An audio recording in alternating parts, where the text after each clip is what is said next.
Olá a todos, eu sou César Augusto Muniz, bem-vindos ao Conversas da Alma. Hoje temos connosco o astrólogo Paulo Cardoso. O Paulo formou-se em Química, é escritor, pintor, ensaísta e um investigador do trabalho de Fernando Pessoa, sobre o qual irá fazer uma exposição em Madrid. Hoje o Paulo vai dar-nos algumas informações astrológicas sobre este ano e falar sobre os mistérios do trabalho de Fernando Pessoa. Paulo, bem-vindo. Bem-vindo. Muito obrigado, sou eu. Tenho muito gosto, sobretudo porque gosto de conversar da alma e das coisas da alma. Portanto, que bom, portanto estamos profundamente em sintonia. Muito bem. Paulo, eu aprendi que a astrologia apareceu com os sumérios há 450 mil anos. As tabuinhas sumérias, analisadas pelo Zecharia Sitchin, que era um grande investigador da história suméria, dizem e mostram isso. Qual é a tua opinião? A minha opinião é que, desde que o homem é homem, ele se interrogou o que é que nós cá estamos a fazer. E, ao interrogar-se, na altura, o que é que havia? Havia a Terra e haviam as estrelas, céu, havia o cosmo, havia a imensidão. E, portanto, desde os primórdios da civilização humana, o homem tentou estabelecer essa relação com o cosmos, tentar perceber o quê? Perceber onde é que nós vamos, de onde é que nós viemos. Qual é a nossa relação? Exatamente. E, especialmente os astrólogos, então começaram a ver que regras é que governavam esta relação entre os homens e Deus, entre os terrenos e toda a imensidão divina. Exatamente. Os sumérios, eu sei também que os sumérios foram os primeiros a dividir o tempo e o espaço em unidades de 6. Começámos pelos 12 meses, as 24 horas, os 60 minutos, os 60 segundos. Stonehenge, esse grande monumento antiquíssimo, megalítico, também tem divisões de 6. É um templo solar, no entanto, também tem divisões de 6. Nós sabemos que a história diz também que essa civilização megalítica descendia dos sumérios. Há muitas especulações e há muita verdade sobre isso. O que é que tu dizes do zodíaco com essas 12 divisões? É assim. O que é o zodíaco? Por um lado é curioso dizer, se falares no 6, porque os 12 signos que nós conhecemos, todos ouvimos falar no carneiro, touro, gêmeos, etc., mas no fundo eles prefazem 6 eixos. E é sobretudo isso que eu ensino aos meus alunos. Ou seja, o carneiro é oposto à balança, o touro é oposto ao escorpião. E cada signo e o seu oposto, 6 mais 6, tentam encontrar justamente a harmonia. E falarei mais adiante, se falarmos em que tempo é que estamos, quais são os nossos desejos, as nossas necessidades nesta altura da vida, desenvolvo um pouco mais essa dinâmica. Essa dinâmica. Entre os 6 6 e 6, não é? E os 6, exatamente. 6, 6, 12, exatamente. Não é? Os 6 de um lado, os outros 6 do outro, exatamente. Os seus opostos e complementares. Eu posso dizer que cada um de nós está cá para desenvolver o seu signo. Eu sou carneiro, o outro é touro, o outro é gêmeos, mas, de algum modo, para aprender a contrabalançar essa característica com o signo oposto. Vou dar um exemplo muito rápido. Carneiro é um signo instintivo, temperamental, guerreiro. Às vezes é difícil lidar com os carneiros. Oposto ao carneiro, quem é que temos? A balança, que é justamente um signo diplomata. Ou seja, pacificador, não é? Digamos que o carneiro tem que aprender a diplomacia da balança e a balança tem que aprender a ser mais espontâneo, que é o mais meu caso, arrojado. Que eu às vezes não me dou bem dou muito bem com os carneiros, e os carneiros são fantásticos. Aliás, todos os signos são fantásticos. Cada signo tem as suas características positivas e não viveríamos sem que assim fosse. Sem tudo isso, sem toda essa riqueza, não é? Sem toda essa Deus riqueza. não iria dizer, não, uns são maus e outros são bons. Portanto, qualquer dos 12 signos tem uma razão de ser. Claro. Então, mas o zodíaco, portanto, Zu é, isto vem da palavra animal. Exatamente. Portanto, ou seja, é como os antigos viam, ao olhar para os céus, as constelações, digamos, as estrelas fixas, e reconheciam nesta esfera Figuras. celeste figuras zoomórficas, portanto, com imagens de animais. E, portanto, estabeleceram essa relação com o cosmos através do chamado zodíaco, que é composto, como todos sabemos, pelos 12 signos do zodíaco. E se aquilo que rodeia a Terra são 360 graus, então cada um dos 12 signos tem 30 graus, exatamente. Ou seja, que são 30 dias de nascimento para cada signo, mais ou menos. Porque nós temos uma pequena diferença que dava para... Exatamente. Portanto, o Sol vai caminhando nesses 360 graus Ao e vai, longo do ano. ao longo do ano e vai passando por cada um dos signos. Exatamente. Ele começa no signo de Carneiro, no dia 21 ou dia 22 de março, e começa a sua trajetória e acaba no último dia de Peixe, que vai preparar o primeiro dia de Carneiro. Portanto, eu não posso dizer que há bons e há maus. Cada signo prepara o signo seguinte. A intensidade... São tudo energias necessárias exatamente, do cosmos. Para a evolução de cada um de nós. Por exemplo, tu és Gêmeos, mas dentro do teu horóscopo há uma série de energias que estão espalhadas através de outros signos. E no fundo, e depois vamos falar de Fernando Pessoa, porque ele pensava assim, nós estamos cá para desenvolver todas as outras energias que nos completam. Claro. E isso é o nosso desafio. E esse é o nosso desafio ao longo da nossa vida, na nossa missão de vida. Exatamente. Como é que esta passagem do Sol pelo zodíaco afeta a vida das pessoas e o mundo? É assim, nós podemos ver isto de uma maneira muito simplista. Os simplista. astros, no fundo, os astros, não é? É assim, nós podemos ver isto de uma maneira muito simplista, dizendo, 12 signos, eu sou carneiro, tu és touro, etc, etc. Mas não é tão simples. A verdadeira astrologia não é só isto. Aquilo que a verdadeira astrologia faz é fazer o gráfico de nascimento de cada um de nós. E aí já lá iremos à carta astral, não é? Portanto, a carta astral, o horóscopo, ou o mapa astral não é mais do que uma espécie de fotografia do momento rigoroso em que nós nascemos. E é esse gráfico, essa combinação planetária que nos viu nascer, que nos vai, vamos lá, desafiar cada um de nós à sua maneira. Ou seja, isso é um mapa estelar com o nosso ADN espiritual, o nosso ADN das estrelas. Podíamos dizer assim. Não é? E que por acaso, reparem, isto daria uma conversa que nunca mais acabava. Nós necessitávamos umas 3 horas para falar sobre este tema. Muitas vezes é curioso, e eu faço astrologia há tantos anos, é muito curioso perceber que se nós analisarmos, por exemplo, um horóscopo de um filho e de uma mãe ou de um pai, nós vamos reconhecer características semelhantes.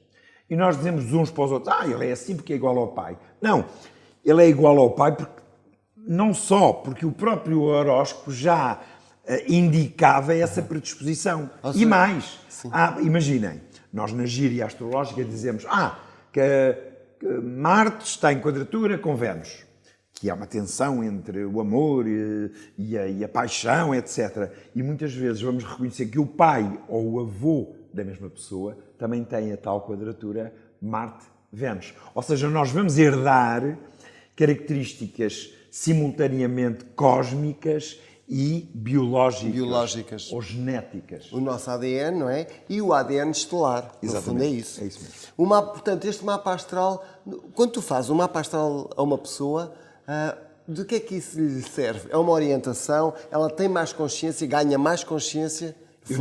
Eu costumo dizer que o mapa astral... E tu acertas-te sempre, desculpa interromper, que eu lembro-me que o Paulo virou-se uma vez para mim, há muitos anos, era eu adolescente praticamente, ele disse assim, tu tens aqui fama. Pronto, eu já era conhecido da Gulbenkian, não é? Porque as pessoas... Nós bailarinas da Gulbenkian, a Gulbenkian ainda era uma elite, felizmente agora já não é tão elitista, era uma casa de elite. E na realidade eu lembro-me na altura, mas pronto, eu já tenho algum reconhecimento na minha carreira, e tu lembro-me que tu tens dito isso e realmente... Perentório, de uma maneira perentória. E foi assim trão. Porquê? Porque o teu horóscopo está isso. Sem ter que trabalhar isso. No teu horóscopo é assim, há vários pontos. Isto poderia parecer uma pequenina aula de astrologia, mas há vários setores do nosso horóscopo. E o setor que nos dá o sucesso é aquilo que nós chamamos o meio do céu. quando algum de vocês falar com um astrólogo, perguntem onde é que está o meu meio do céu. Portanto, já sabem. No teu caso, no caso dele, o meio do céu está num signo que tem a ver com a popularidade, que é o signo de Caranguejo. Ou seja, havia uma predisposição para trabalhar no domínio do público, da relação com os outros, com a multidão. E, portanto, isto é um primeiro passo para que o César tivesse uma carreira que o poderia projetar a um número grande de auditores, de espectadores, e por variadíssimas razões que depois falaremos mais adiante. Mas, para responder à tua pergunta, é assim, o nosso horóscopo não é mais do que uma espécie de mapa do céu.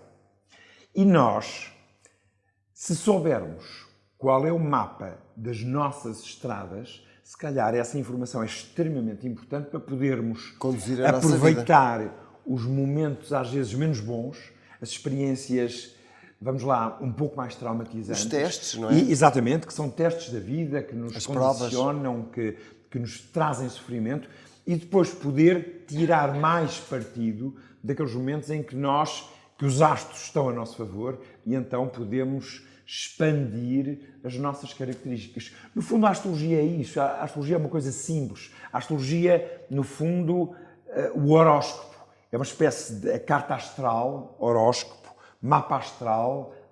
No fundo, é uma espécie de fotografia onde aparecem todos os planetas, rigorosamente no momento em que nós nascemos e vistos do lugar onde nós nascemos. Se tu nasceres em Lisboa ou no mesmo momento nascer alguém em Coimbra, Abrantes ou Porto, ele vai ter um horóscopo ligeiramente diferente.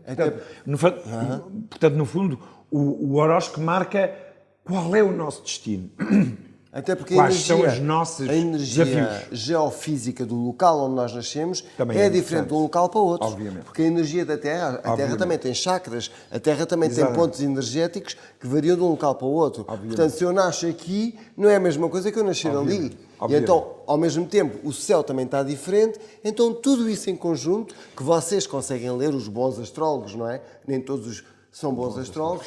Não, mas é verdade, és um bom astrólogo, Paulo, eu sei que és. Eu lembro na altura, um amigo meu, tu só viste um pouquinho do meu mapa, nessa altura, não é? E viste o mapa de um amigo meu e estiveste ali a descrever tudo, e foi tal e qual, sem conhecer nada. E assim, foi tal e qual, só coisas que ele sabia. Eu agradeço esse elogio, mas remeto para a própria astrologia. Sim, eu estudo, o mérito não é do astrólogo, o mérito é da astrologia, da sua própria antiguidade e do fascínio que sempre exerceu sobre o humano este mundo infinito que nos rodeia. Maravilhoso. Portanto, desde há milénios que o homem se indaga o que é que isto quer dizer, o que é que nós cá andamos a fazer. E a mim, particularmente, porque era cético, porque sempre a minha formação é química, e também era um investigador nato, também era um investigador física, nato. Matemática, estatística, e no fundo a minha primeira reação com a astrologia foi muito de mas como é que isto pode ser verdade? Como é que a minha vontade pode estar dependente daquilo que no fundo está marcado no meu próprio horóscopo? Isto nos primeiros tempos fez-me alguma confusão. Até que, por outro lado, eu cheguei à conclusão e disse assim, não, então se a minha vida, se a minha experiência de vida está marcada no meu horóscopo, é porque se calhar não há acaso. Se calhar aquilo que eu tinha que ser é aquilo que de algum modo estava retratado na minha própria carta astral e, portanto, era uma experiência útil para o meu próprio desenvolvimento. Assim como no teu caso, o teu horóscopo é uma espécie de indicador de quais são os desafios que tu vais viver ao longo da vida. Tu tocaste aí num ponto muito importante, que eu considero muito importante, que é o livre-arbítrio. Tocaste subtilmente no livre-arbítrio. Eu, por acaso, às vezes, e sempre me pus essa questão, que é, nós temos a tendência, realmente, da carta astral, aquela tendência do ADN com que nascemos. Mas quando nós elevamos a nossa consciência a outro nível, nós conseguimos, às vezes, até ultrapassar um pouco essa tendência. Sobretudo aquelas experiências menos boas, como tu dizes, não é? É assim, explica lá. Quando nós estamos a um nível, a uma oitava acima. Se me perguntares assim, ou uma frequência abaixo, livre-arbítrio, há uma grande predisposição para nós vivermos esta, aquela ou a outra experiência. Agora, a maneira como eu vou integrar essa experiência, boa ou má, porque é assim, imaginem quantas pessoas nós conhecemos que atribuem todos os males da sua existência ao meu pai. O meu pai é que é o culpado, ou o país onde eu vivo é que é o culpado dos meus problemas, o meu pai nunca me deu atenção, a minha mãe não sei o quê, que é, portanto, e nós podemos fazer isto de duas maneiras. Ou podemos culpabilizar o exterior, ou então interrogar-nos e dizer assim, mas porquê que o meu pai foi assim? O que é que eu precisava de aprender para que o meu pai tivesse aquela relação tão especial que não me foi fácil para que eu pudesse evoluir? Porque é que ele me abandonou? Claro, ou porque é que ele não existiu na minha própria qual era a existência? lição Portanto, que eu tinha no fundo, que é aprender com exatamente. Portanto, o que a astrologia diz é que nada é acaso, nem mesmo aqueles acontecimentos que nós às vezes que são de sofrimento, de dor, de dificuldade, porque eles no fundo nos vão abrir a nossa consciência para outros momentos em que vamos poder desfrutar justamente dessa nova sabedoria. Aliás, todos os testes servem para nos despertar para uma nova consciência. Agora, fiquem ainda connosco, porque nós vamos falar sobre o trabalho de Fernando Pessoa. Depois também falaremos sobre os livros e trabalho, obviamente, do Paulo Cardoso, mas fiquem ainda connosco, porque vamos falar sobre os mistérios do trabalho de Fernando Pessoa, desvelados pelo Paulo Cardoso. Então vai ficar aqui uma palavra, uma pergunta no ar. Fernando Pessoa era um bom ou um mau astrólogo?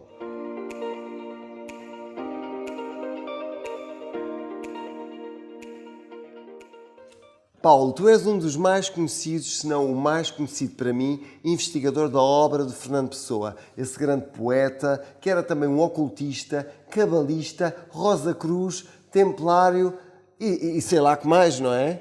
Nessa medida podemos dizer que é o típico geminiano. O geminiano tem que olhar para todos os lados, tem que perceber tudo o que se passa à sua volta e Fernando Pessoa não foi exceção.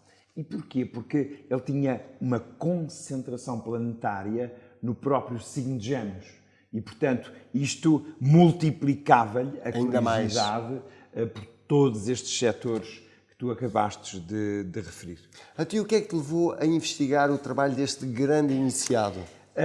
Foi um acaso, se calhar um acaso que estava marcado no meu próprio horóscopo.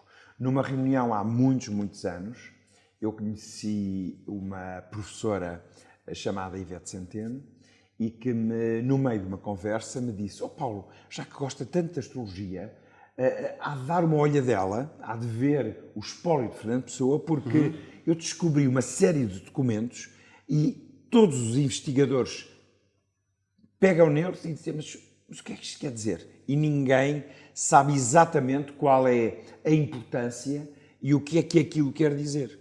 E eu perguntei: professora, são muitos, são poucos? E ela disse: olha, se calhar são 200, 300 documentos. E eu disse: uau, 200 fantástico. ou 300 documentos astrológicos. Isso já queria dizer que havia um envolvimento muito grande da parte dele na astrologia, não é? Em astrologia.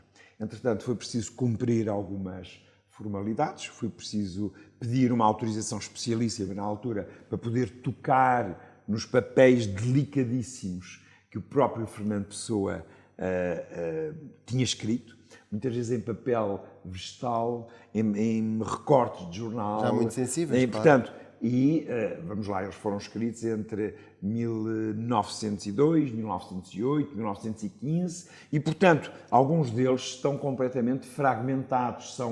E reparem, na altura, ao escrever à máquina, usava-se aquilo que nós sabemos ainda que é o papel químico. Portanto, tínhamos que fazer o original e o duplicado. E, portanto, esse papel, o duplicado, era ainda mais fino e mais frágil. Ora bem, e eu fui para o espólio de Fernando Pessoa, tive ainda a sorte de poder tocar, digamos, naquele material sagrado, sim. Porque eu considero uma pessoa de exceção. Mesmo sagrado, é mesmo sagrado. Eu considero ele era um grande iniciado, gênio, era um gênio. Uma pessoa acima do comum dos mortais. E um grande ocultista, que como grande iniciado. E eu comecei a perceber-me que, afinal, Ele sabia imenso da astrologia. Portanto, para responder à pergunta que ficou aqui dita anteriormente, ele era um excelente astrólogo. E posso dizer mais, posso dizer que ele nasceu em 1888 e por volta dos seus 20 anos ele começou a interessar-se intensamente pela astrologia. Ele vivia em Durban, portanto tinha ido de viver para a África do Sul com a sua mãe e com o padastro, e na altura mandava vir de Londres já alguns pequenos livros de iniciação à astrologia. Ora bem, e que segredos é que tu nos queres revelar que para ti te fascinaram mais sobre a vida dele? Sobre a vida dele, isto é, sobre o trabalho dele, essencialmente. É assim, ele era um excelente astrólogo e ele estava a tentar perceber de que maneira é que a astrologia o ajudava a fazer a obra. E quando eu digo a obra, é uma obra com um O grande, a sua missão. A sua missão nesta no vida. mundo. E, portanto, ele percebeu, ao ler o seu próprio horóscopo, que havia um caminho a percorrer. Ele estava cá por uma razão que não era uma razão comezinha, era uma razão elevada, era uma razão elevada, espiritualizada. E a astrologia seria, no fundo, uma ferramenta extraordinária para que ele pudesse fazer o tal caminho que eu há bocado disse que tinha a ver com o horóscopo. O tal caminho com consciência. Exatamente. Não é? Tendo consciência de cada um dos passos que ia percorrendo ao longo da sua vida para poder tirar o melhor partido desses mesmos ensinamentos e da sua própria experiência de vida. Agora, posso adiantar, como curiosidade, que encontrei 318 horóscopos. Ora bem, fazer um horóscopo em 1915 será algo extraordinário mesmo. Levava, a meu ver, à volta de 7 horas de cálculos. Portanto, eu descobri 318 horóscopos. Sim, não havia computadores. Imagina, não é? Exatamente. Eu, quando comecei a fazer astrologia nos anos 70, usava já algumas calculadoras, mas havia aquelas calculadoras de manivela para trás e para a frente. E eu levava aproximadamente 1h30 para fazer cálculos com uma calculadora. Agora, reparem, no tempo de Fernando Pessoa, as contas eram todas à mão. Portanto, as contas de multiplicar, de dividir, as regras 3 simples, que são precisas, todos os cálculos que é preciso fazer para se fazer um horóscopo. Portanto, eu posso dizer que ele passou milhares e milhares e milhares de horas dedicados. Cálculos. E não só. Uma coisa mais interessante ainda é que Fernando Pessoa sabia tanto da astrologia que ele próprio criou novas teorias astrológicas.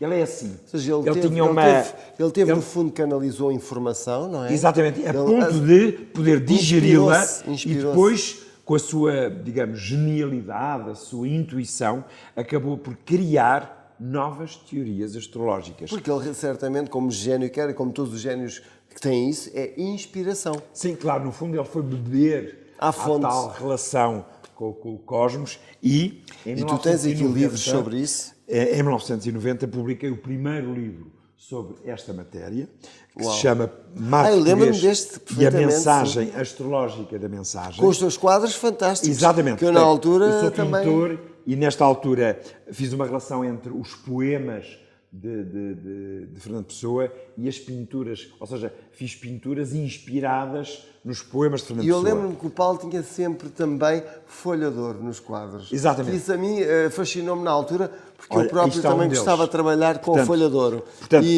E eram extremamente coloridos, eram fascinantes, a sério, fiquei uau. Reparem, eu tenho aqui uma foto, nesta capa vê-se perfeitamente a folha de ouro. Portanto, esta parte é a parte mais colorida do quadro. Indícios de ouro. Indícios de ouro porquê? Porque depois de me dedicar, digamos, a estudar toda a obra de Fernando Pessoa, dediquei-me sobretudo a Mário de Sá Carneiro. E houve uma obra importantíssima de Mário de Sá Carneiro, que era o grande amigo de Fernando Pessoa, que se chamava Indícios de Ouro. Estes indícios de ouro, no fundo, representavam o quê? A necessidade de descobrir o ouro do sagrado. Ou seja, ouro. No fundo, a necessidade... Sim, no fundo, o metal mais alquímico de Exatamente. todos. Portanto, a perfeição, a unidade universal, a sacralidade. Porque o ouro, na realidade, é um É o, metal é o que material representa a luz. incorruptível. Exatamente. E o que representa Portanto, a o luz sol, cristalizada, o o sol. sol tem a ver com a vida, o sol tem a ver com a imagem, o sol tem a ver com a vitalidade. Portanto, há aqui toda uma simbologia relacionada com isso. Por essa mesma razão, eu usava a folha de ouro justamente porque Representando essa parte. o chegar a essa tentar chegar alquimia. a esse processo de perfeição, quer através da pintura, quer através dos estudos que ia fazendo sobre Os próprios Fernando Pessoa. alquimistas procuravam sempre transformar o chumbo em ouro, Através da alquimia, da exatamente. alquimia, a tal pedra filosofal. Exatamente. Portanto, no fundo, assim como a alquimia será a mãe da química, poderíamos também dizer que a astrologia é a mãe da astronomia. Portanto, a astronomia trata mais do lado, digamos, científico, o peso, a medida, o lado físico dos planetas, enquanto que a astrologia não. A astrologia vai mais além mais longe. e vai tentar perceber o que é que aquele planeta representa no meu horóscopo. Porque é que eu tenho aquele planeta em conflito com o outro?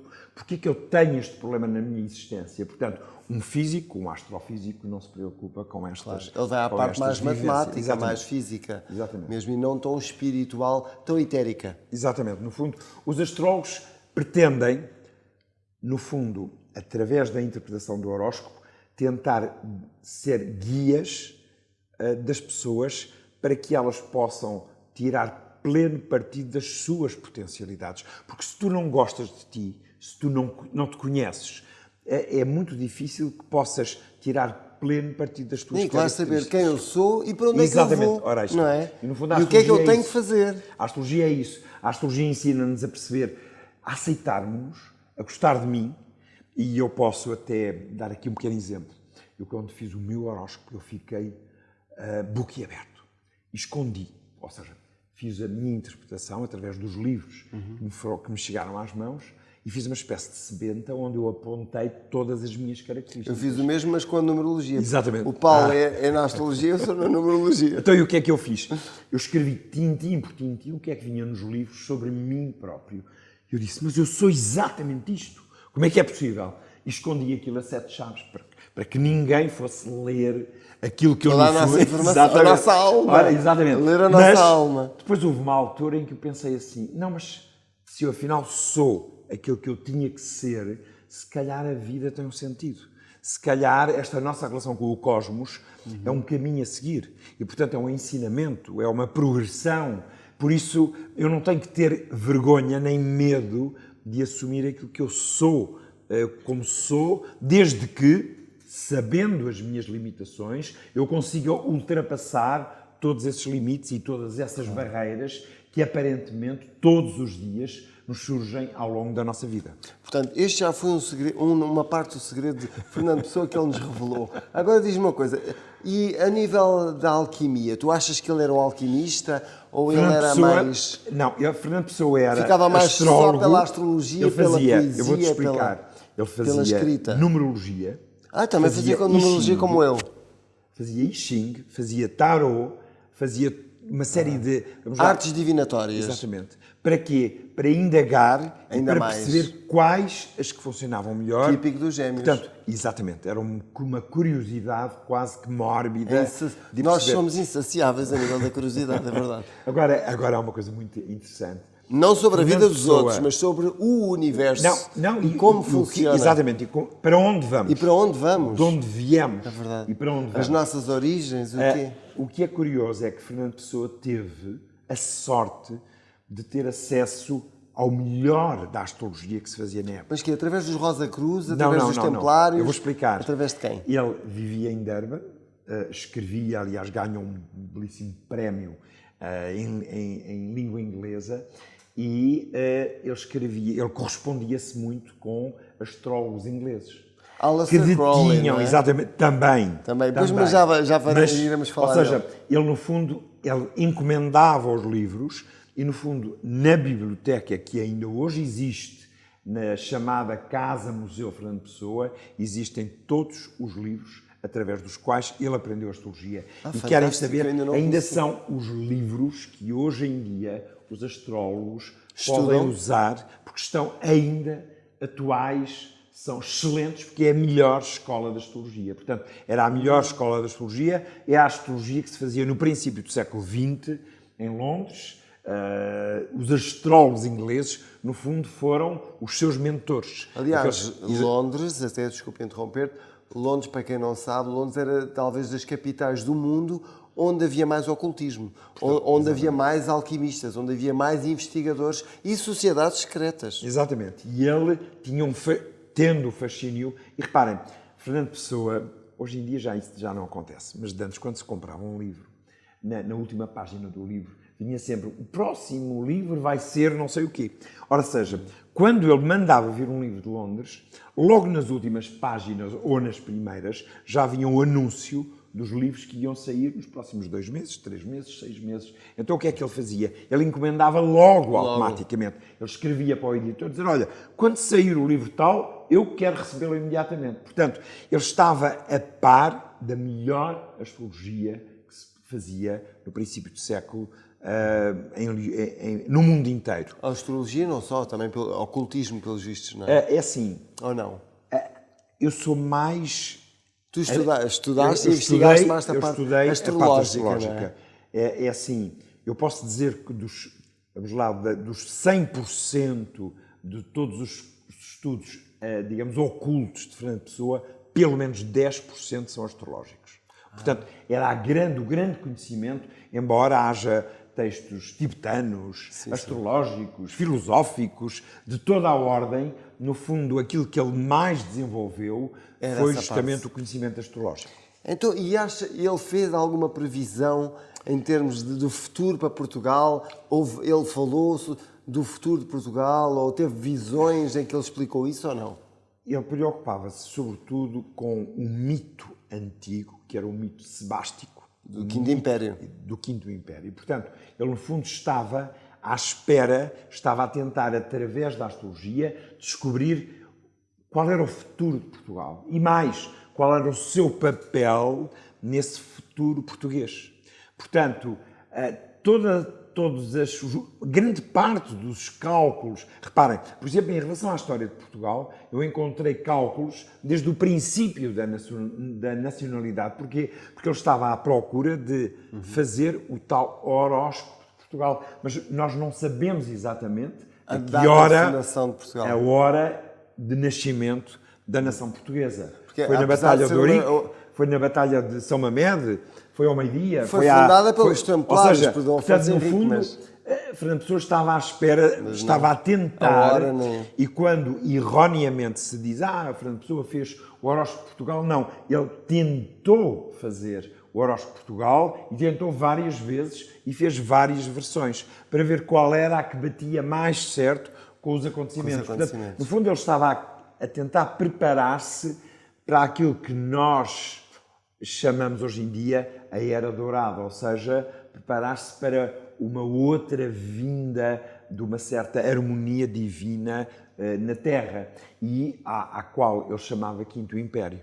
Por isso ele se interessava tanto pelos escritos do padre António Vieira, do Bandarra, etc. No fundo, ele estava à espera de que a astrologia o ajudasse a preparar-se para todo este mundo que estaria para vir. Nós vamos certamente ter que fazer mais uma entrevista com o Paulo, porque o Quinto Império é um tema que nunca mais acaba, que eu também adoro e que também investigo, mas o Paulo certamente está ainda mais a par dessas novidades que há por aí, novidades e não só, de coisas antigas que se escreveram sobre o Quinto Império. Há inclusive aquele famoso mapa, mas eu não posso falar da Virgem com a coroa em Portugal, mas eu não posso agora falar nisso, porque não conseguimos ter mesmo tempo. Muito obrigado, Paulo. Tu também vais fazer uma exposição. O Paulo vai fazer uma exposição incrível em Madrid. O meu próximo grande trabalho é apresentar o Fernando Pessoa em Madrid. Para não sei quantas milhares de pessoas, não é? Isto é assim, por sorte dos deuses, eu fui convidado para integrar pelo teu trabalho também. A Feira do Livro em Madrid. E a Feira do Livro de Madrid, a de Lisboa é grande, mas a de Madrid é a quarta mais importante no mundo.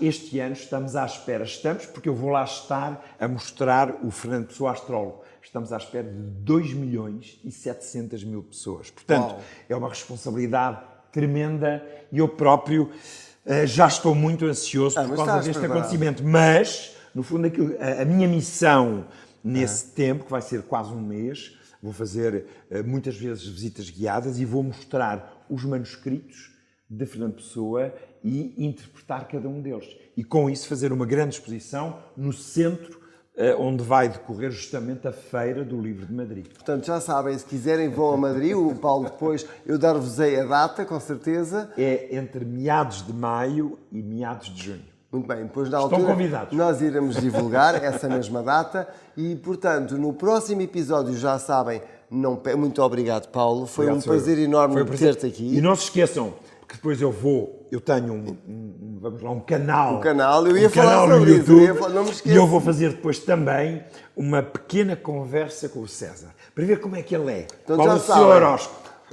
Vão ao canal do Paulo, que eu vou lá falar um pouquinho. Aliás, o Paulo vai falar um pouquinho sobre a minha parte oculta, não é? Que eu não revelo normalmente os meus segredos. Mas eu também não vou revelar o que seja muito secreto. Já sabem, não se esqueçam, no próximo episódio, não percam, vamos falar da cura reconectiva com a Cristina Ramalho. É um tema também extremamente interessante e também subscrevam o nosso canal, partilhem e ponham um like se gostarem. Uma boa semana para todos e muito obrigado. Paulo.